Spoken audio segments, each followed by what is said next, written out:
எனக்கு அன்பானவர்களே, இதோ உங்கள் அற்புதம் நிகழ்ச்சியின் மூலமாய் உங்களை சந்திப்பது மிகுந்த மகிழ்ச்சி. இந்த நாளிலே ஆண்டவர் உங்கள் வாழ்க்கையிலே ஒரு நன்மையை செய்ய விரும்புகிறார்.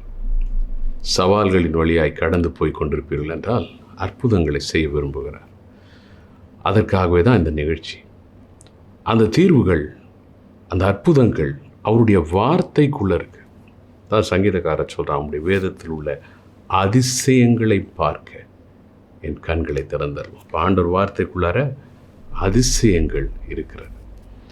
ஆகையினால் இந்த நாளில் நீங்கள் கேட்கப் போகிற செய்தி சமீபத்தில் நாம் பார்த்த ஒரு அருமையான டீச்சிங்.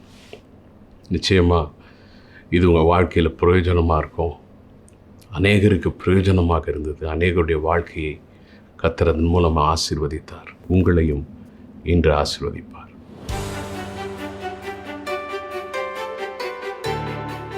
இந்த நாளிலே கர்த்தர் கொடுத்த வார்த்தை, தேவனை ஆளுகை செய்ய விடுங்கள். தேவனை ஆள விடுங்க அப்படின்னு சொல்லிட்டு. ஓகே, சிலர் இப்படி சொல்லுவாங்க, ஆளை விடுப்பா அப்படின்னு சொல்லுவாங்க. அந்த அர்த்தத்தில் இல்லை, அவர் ஆளுகை செய்ய அனுமதியுங்கள். இஸ்ரவேல் ஜனங்கள் எகிப்திலே அடிமைகளாய் இருந்தார்கள். பார்வோனுக்கு சேவை செய்து கொண்டிருந்தார்கள். அப்பொழுது தேவன் அவர்களுக்கு ராஜாவாய் இருக்க விரும்பினார்.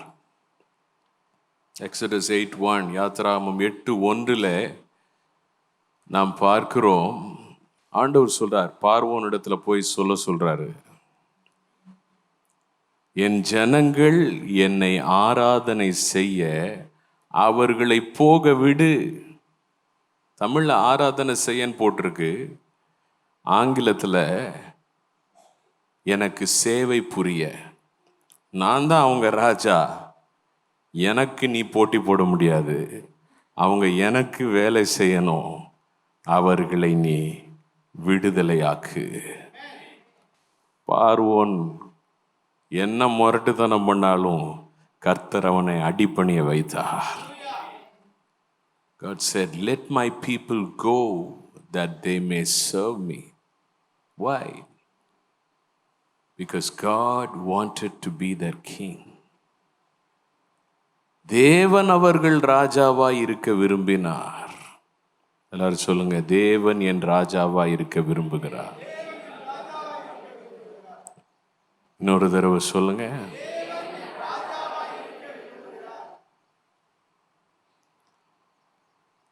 அதுக்கப்புறம் வனாந்திரத்தில் வரும் பொழுது வந்து கானானின் எல்லைகளிலே சேருகிறார்கள். பீலேயாம் அப்படின்ற ஒரு பில்லி சூனியம் பண்ற மந்திரவாதி, அவனை வச்சு இஸ்ரவேலை சபிக்கணும்னு ஒரு ராஜா பார்க்குறான். ஆனால் அந்த சூனியக்காரனுடைய சாபத்தை, அவன் சாபோட வந்தவன் வாயில கர்த்தர் ஆசீர்வாதத்தை வர பண்றார். அவன் வாயில வந்த வார்த்தை என்னன்னா, ராஜாவின் ஜெய கம்பீரம் அவர்களுக்கு முன்பு இருக்கிறது. Numbers 23:21, we see a sorcerer, a diviner who came to curse Israel, recognizing that God was their king. Even the devil knows. பிசாசுக்கும் நல்லா தெரிஞ்சிருந்துச்சு, தேவனுடைய ஜனங்களுக்கு தேவனே ராஜாவா இருக்கிறார். பார்வோனுக்கு சொல்ல சொன்னார், பீலேயாமுக்கு தெரிந்திருந்துச்சு. ஆனால் இந்த இஸ்ரவேல் ஜனங்கள் நன்றாக கானான் தேசத்துக்குள்ளே வந்து செழிப்பாக இருந்த நேரத்தில் தேவன் அவர்களை ஆட்சி செய்து கொண்டிருக்கிறார் என்பதை அவர்கள் விரும்பவில்லை. அவர்கள் ஒரு நாள் கூச்சல் போட்டார்கள் சாமுவேல் தீர்க்கதரிசியின் இடத்துல. The children of Israel, they shouted to the prophet Samuel, we need a king. 1 Samuel 8ஆம் அதிகாரம் 5ஆம் வசனத்தை மற்றும் 20ஆம் வசனங்களை குறித்துக் கொள்ளுங்கள். 1 Samuel chapter 8 verse 5 and 20. 5ஆம் வசனத்தை நாம் வாசிக்க கேட்போம். இதோ நீர் முதிர் வயதுள்ளவரானீர், உம்முடைய குமாரர் உம்முடைய வழிகளில் நடக்கிறதில்லை. ஆகையால் சகல ஜாதிகளுக்குள்ளும் இருக்கிறபடி எங்களை நியாயம் விசாரிக்கிறதற்கு ஒரு ராஜாவை ஏற்படுத்த வேண்டும் என்றார்கள். என்ன சொல்றாங்கன்னா, எங்களுக்கு மற்ற நாடுகளுக்கெல்லாம் ராஜாக்கள் இருக்கிற மாதிரி ஒரு ராஜாவை ஏற்படுத்த வேண்டும். We want a king like other nations. They did not realize or they did not want God to be their king. தேவன் தங்கள் ராஜாவாய் இருக்க வேண்டும் என்று அவர்கள் விரும்பவில்லை. சாமுவேலுக்கு ரொம்ப வருத்தமா போயிடுச்சு. அவர் என்ன நினைச்சிட்டாருன்னா, அவர் நியாயாதிபதி, கடைசி நியாயாதிபதி, தீர்க்கதரிசியாகவும் இருந்தார். அவரை தள்ளிட்டாங்க, அவர் சீட்டு போயிடுச்சு. இவ்வளோ உண்மையாக நம்ம இந்த ஜனங்களுக்கு ஊழியம் செஞ்சு கடைசியில் இப்படி நம்மளை புறக்கணிச்சிட்டாங்களேன்னு நினைக்கிறாரு.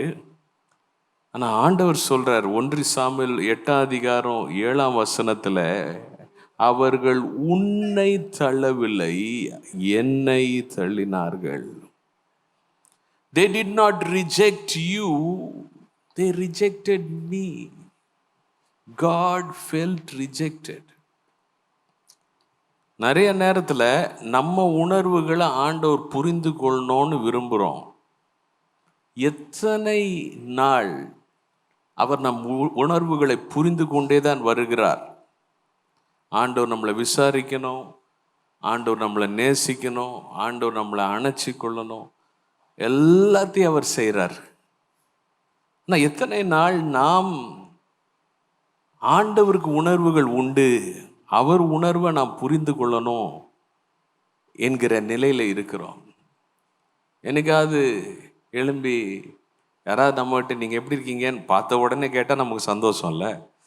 என்னைக்காவது ஆவியானவரே நீங்கள் எப்படி இருக்கிறீங்க அப்படின்னு கேட்டிருக்கீங்களா? How are you Holy Spirit?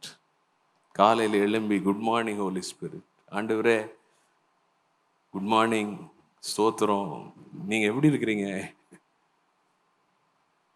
ஏன்னா நம்ம அப்படி நினைக்கிறது இல்லை. ஆண்டவர் நமக்கு கொடுத்துட்டே இருக்கணும், ஒன் வே டிராஃபிக் இல்லை. நம்ம துதிக்கிறோம், ஆராதிக்கிறோம், அதெல்லாம் செய்கிறோம்.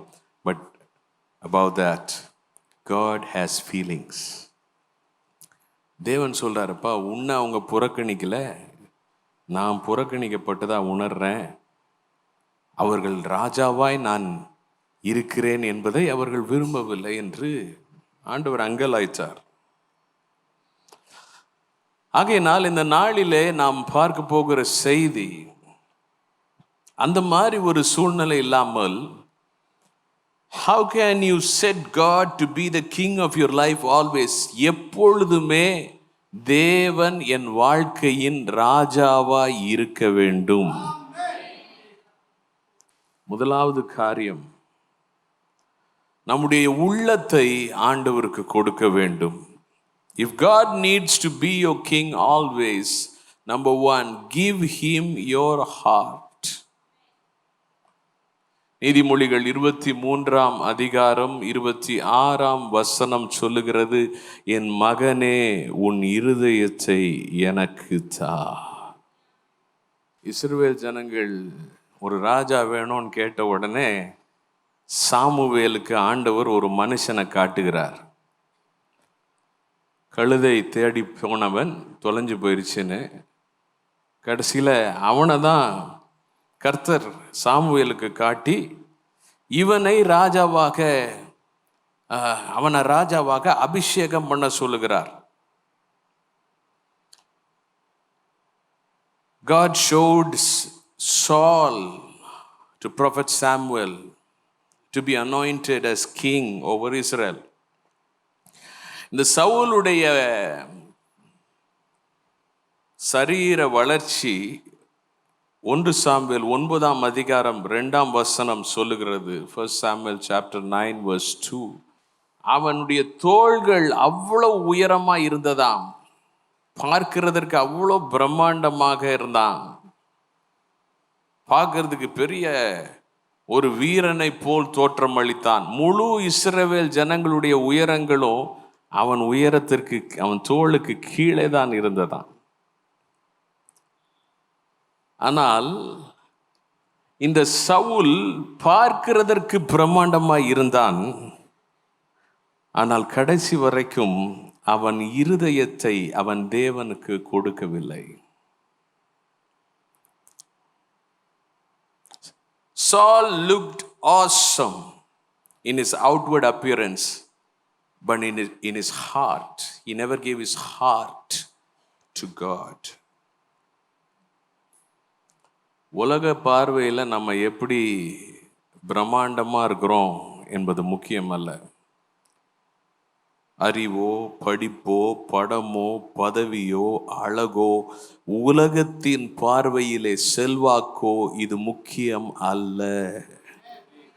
தேவனுடைய பார்வையிலே நீங்கள் எப்படி இருக்கிறீர்கள் என்பதே முக்கியமானதாக இருக்கிறது. It isn't how you look or appear in the sight of the world, but how you are in the sight of God that matters.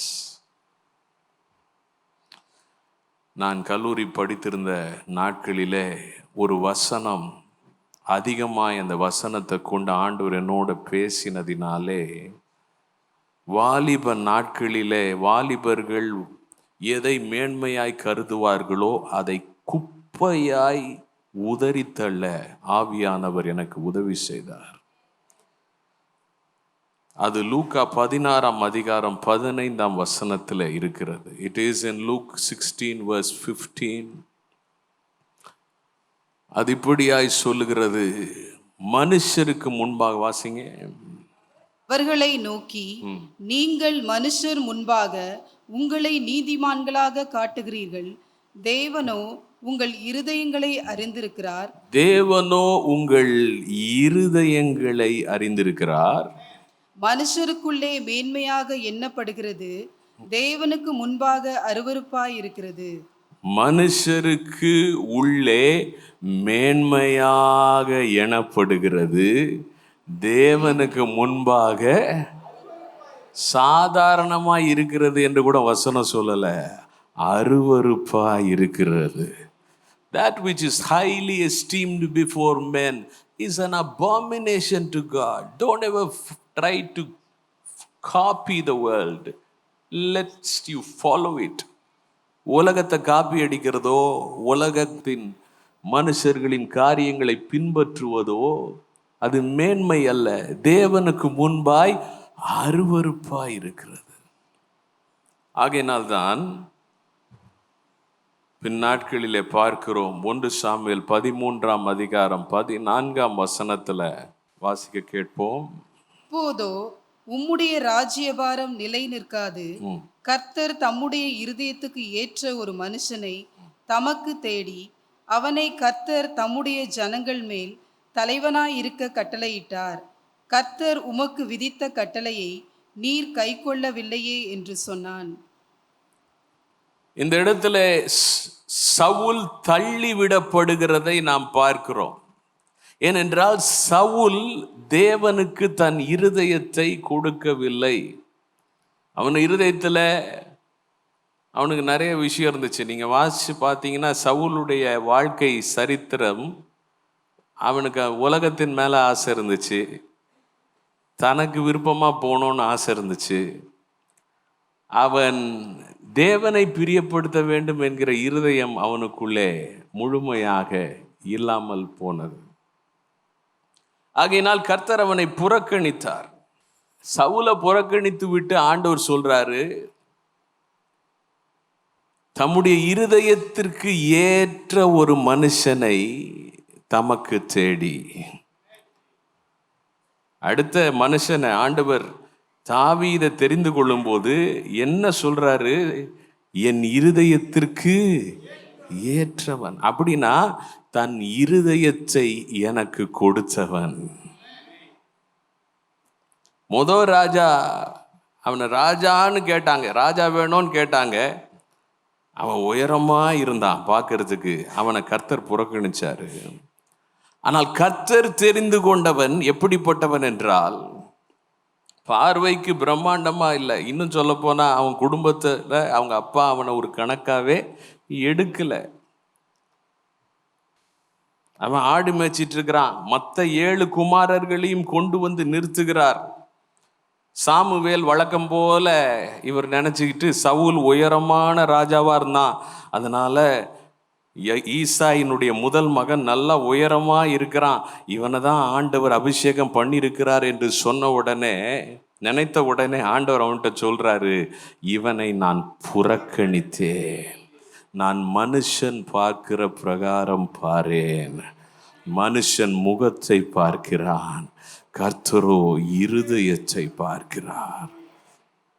Man looks at the outward appearance, but God looks into the heart. 1 Samuel 16:7 குறித்துக் கொள்ளுங்கள்.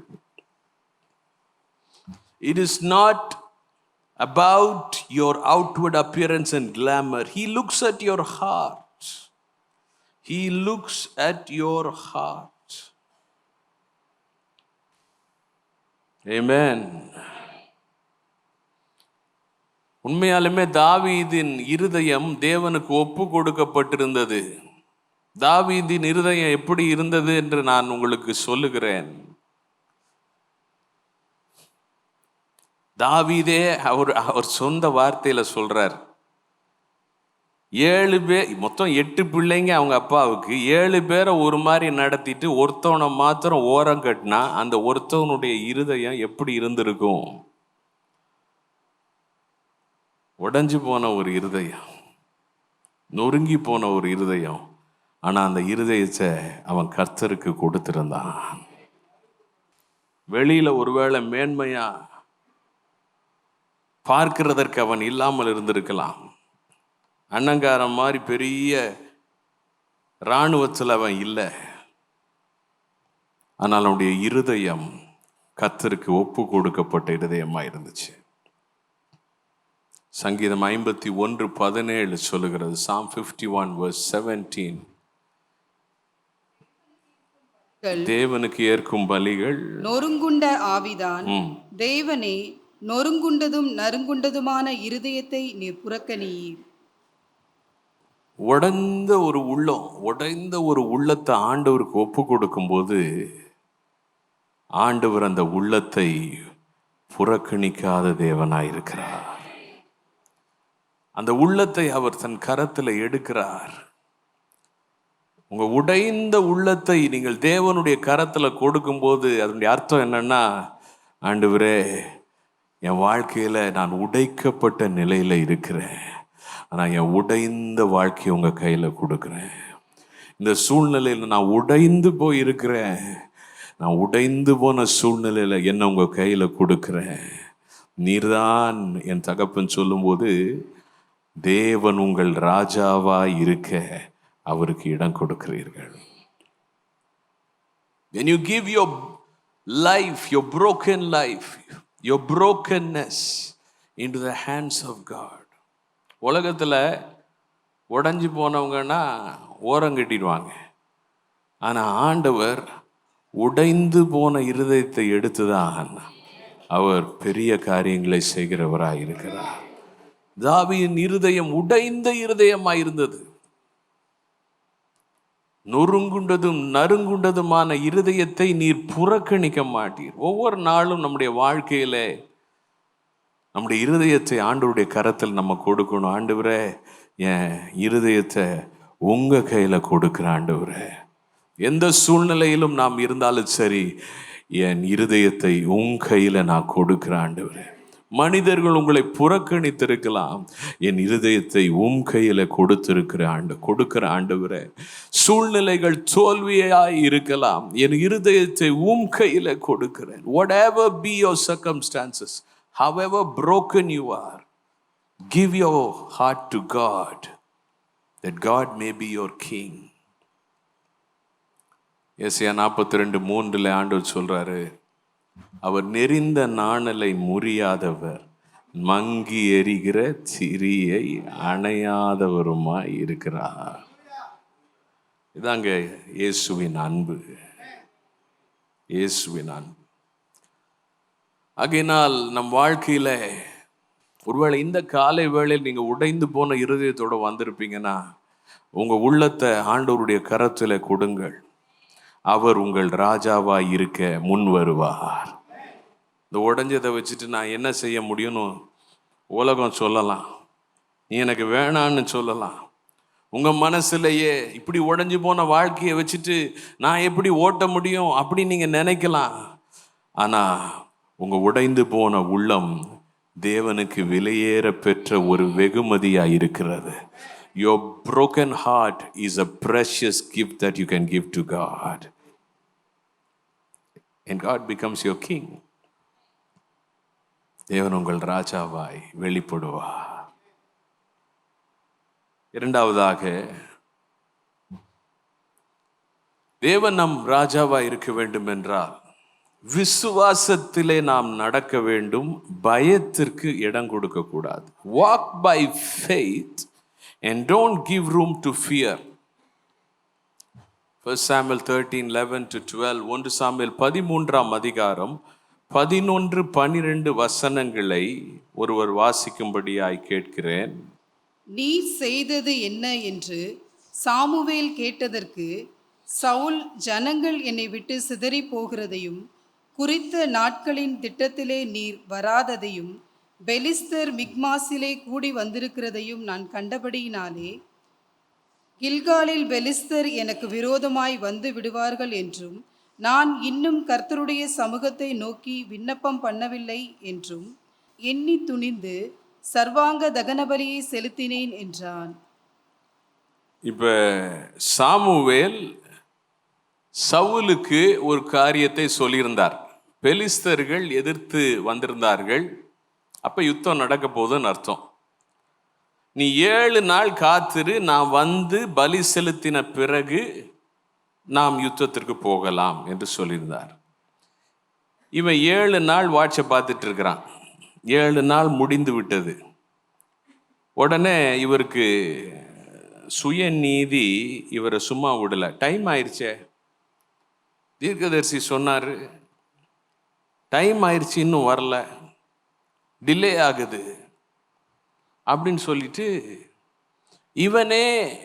இவன் செய்யக்கூடாததை, ஒரு தீர்க்கதரிசி செய்ய வேண்டியதை, ஒரு ஆசாரியன் செய்ய வேண்டியதை கர்த்தர் தெளிவாய் ஏற்கனவே சொன்னதை மீறி, நீ பலி செலுத்துக்கப்பான்னு ஆண்டவர் சொல்லியிருந்தாருன்னா இவன் செலுத்தி இருக்கலாம். இவனே பலி செலுத்தி விடுகிறான். இவன் செலுத்தி முடிக்கும் போது என்ன ஜோக் பாருங்க, கரெக்டா சாமுவேல் வர்றாரு. ஏன்னா ஆண்டவர் இவனுடைய வாழ்க்கையில ஒரு வாக்குத்தத்தத்தை கொடுத்திருந்தார். நம்ம வாழ்க்கையில ஒரு வாக்குத்தத்தத்தை கொடுக்கிறார்.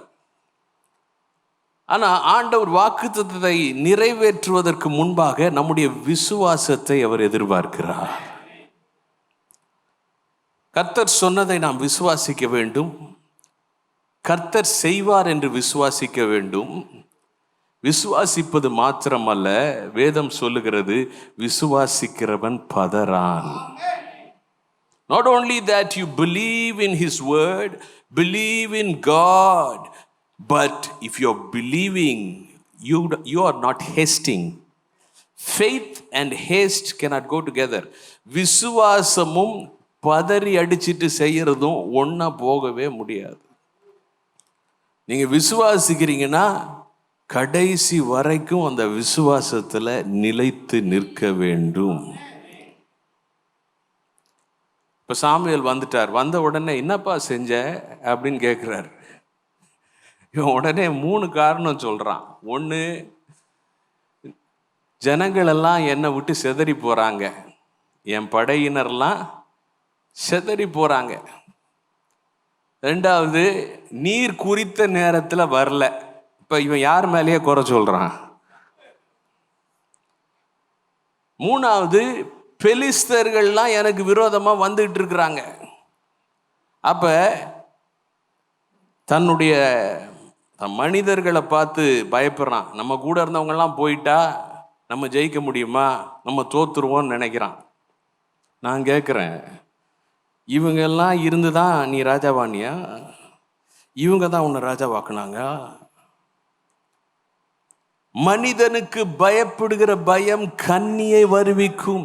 The fear of man produces a snare. சில நேரத்தில் சொந்தக்காரங்க, உறவினர்கள், நண்பர்கள், சமுதாயம் இதெல்லாம் இருக்கிறது தான். ஆனால் நாம் கர்த்தரை விசுவாசித்து அவருக்காக எழும்பி வைராக்கியமாய் நிற்க வேண்டிய நேரத்தில், அவருக்காக நாம் காத்திருக்க வேண்டிய நேரத்தில் மனுஷரை பார்த்து நாம் பயப்படவே கூடாது. பயப்பட தேவையில்லை. கர்த்தர் நம் பட்சத்தில் இருந்தால் நமக்கு விரோதமாய் இருப்பவன் யார்? அடுத்தது சொல்றான், நீங்க சொன்ன டைம்ல நீங்க வரலையே அப்படின்னு சொல்றான். Never ever blame God. கர்த்தர் சொன்ன ஒரு வார்த்தை, நம்ம வாட்ச் எப்பயுமே வேகமாகவே ஓடுது, அதுக்கு என்ன பண்றது? ஆண்டவர் சொன்னதை வசனம் சொல்லுது, அவர் சகலத்தையும் அதின் காலத்தில் நேர்த்தியாய் செய்கிறார் என்று சொல்லவில்லை. அப்படின்னா என்ன அர்த்தம்? நம்முடைய பார்வையில் இனி நடக்க போவது என்று நாம் நினைப்பது தேவனுடைய திட்டத்திலே, ஆதீனத்திலே ஏற்கனவே நடந்து விட்டது. அப்படின்னா அவர் செய்கிறேன்னு சொல்லிட்டாருன்னா செஞ்சிட்டாருன்னு அர்த்தம். சிலர்லாம் சொல்லுவாங்க, ஏப்பா அவர் சொல்லிட்டாருனாலே நடந்துருச்சுன்னு நினச்சிங்க, ஏன்னா கரெக்டாக செஞ்சிருவாருன்னு. அதை விட சூப்பரானவர் நம்முடைய ஆண்டவர். பொய் சொல்ல அவர் மனிதன் அல்ல, மனம் மாற அவர் மனுபுத்திரன் அல்ல. ஆனால் நாம் காத்திருக்க வேண்டியது அவசியம். God is not a God to lie. He will not change his mind, but it is essential that we wait and not haste. குறித்து கொள்ளுங்கள், ஏசாயா 28 அதிகாரத்தில் 16 விசுவாசிக்கிறவன் பதறா. தேவன் வாக்கு பண்ணியிருக்கிறார், ஆனால் நாம் காத்திருக்க வேண்டும், பொறுமையாக இருக்க வேண்டும். இப்பொழுதும் ஆண்டவருடைய வார்த்தையை நாம் கேட்டிருக்கிறோம். ஆண்டவருடைய வார்த்தை உங்களுக்குள்ளார விசுவாசத்தை உண்டு பண்ணியிருக்க நான் விசுவாசிக்கிறேன். உங்களோட தனிப்பட்ட விதத்தில் கர்த்தர் பேசினார் என்று நான் நம்புகிறேன். இப்பொழுது நாம் உடைய தேவைகளுக்காக ஜெபிக்கலாமா? நேசிக்கிற அன்பின் பிதாவே, உடைய பிள்ளைகள் உடைய வார்த்தைகளை கேட்டிருக்கிறார். உடைய வார்த்தைக்குள்ள ஜீவன் இருக்கிறது, பலன் இருக்கிறது, சுகம் இருக்கிறது, ஞானம் இருக்கிறது, சத்தியத்தில் விடுதலை இருக்கிறது. இயேசுவின் நாமத்தினால என்னென்ன தேவைகளோடு உடைய பிள்ளைகள் இருந்தாலும் உம்முடைய வல்லமையுள்ள நாமத்தினால் அந்த தேவைகள் சந்திக்கப்படுவதாக. ஆண்டவரே, வியாதிகளில் இருக்கிறவர்களுக்கு இயேசுவின் நாமத்தில் சுகம் உண்டாகட்டும். மருத்துவர்களால் முடியாத காரியங்கள் உம்முடைய வல்லமையுள்ள நாமத்தினால் அவர்கள் வாழ்க்கையிலே அற்புதங்களாய் நிறைவேறட்டும். ஞானத்தை தாரும் ஆண்டவரே. அவர்களுக்காக நல்ல வேலைகளை தாரும், நல்ல வாசல்களை திறந்து தாரும். குடும்பத்தில் சமாதானம் வேண்டும் என்று இருக்கிறவர்களுக்கு சமாதானத்தை தாரும். அவர்களை ஆசீர்வதியும். நீர் அப்படி செய்கிறதற்காய் நன்றி, இயேசுவின் நாமத்தில் ஆமென். எனக்கு அன்பானவர்களே, ஆண்டவர் நம்முடைய ஜெபத்தை கேட்டிருக்கிறார். உங்கள் வாழ்க்கையில் நிச்சயமாக அவர் நன்மை செய்கிறார். ஆண்டவருக்கு நன்றி சொல்லுங்கள். உங்களுடைய சாட்சிகளை எங்களோடு ஃபோன்லேயோ இமெயிலையோ பகிர்ந்து கொள்ளுங்கள். உங்களுக்காக ஆலோசனை கொடுக்க ஜெப ஆலோசகர்கள் உண்டு. தொலைபேசியில் நீங்கள் தொடர்பு கொள்ளலாம். கர்த்தர் உங்களை ஆசீர்வதிப்பார். மீண்டும் வருகிற வாரம் சந்திப்போம்.